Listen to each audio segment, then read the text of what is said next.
मुंबईत युवक काँग्रेसचं आंदोलन, विविध मागण्यांसाठी युवक काँग्रेस आक्रमक, पोलिसांकडून आंदोलकांची धरपकड।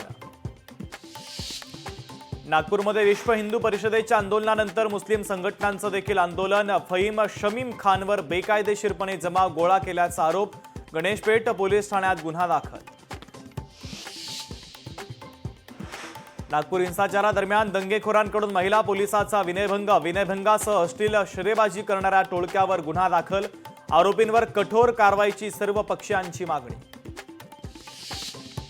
अधिवेशन संपत आलं तरी विरोधी पक्ष नेत्यासंदर्भात निर्णय होईना, भास्कर जाधवांच्या नावासाठी अध्यक्षांच्या अनुमतीची प्रतीक्षा। कोल्हापूर जिल्हा सत्र न्यायालयानं प्रशांत कोरटकरचा जामीन अर्ज फेटाळला। आता नागपूर आणि कोल्हापूर पोलिसांसमोर प्रशांत कोरटकरला शोधण्याचा आव्हान। सातारा जिल्ह्यातील बावधनमध्ये बगाडचा उत्साह, गुलाबी रंगात संपूर्ण बावधन गाव रंगलं, सोबत संपूर्ण ग्रामीण भागात आज रंगपंचमीचाही उत्साह। राज्यात पुढील 2 ते 3 दिवस वादळी वाऱ्यासह अवकाळी पावसाची शक्यता, वाढत्या तापमानामुळे झालेल्या बाष्पीभवनाचा परिणाम। महाराष्ट्रासह विदर्भ, मराठवाडा, कोकण आणि गोव्यात मेघगर्जनेसह पावसाचा अंदाज।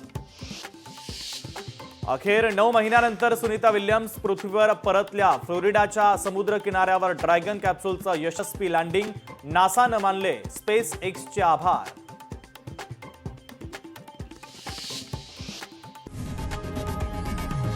लोकशाही मराठी ऐका, पहा, जागरूक रहा।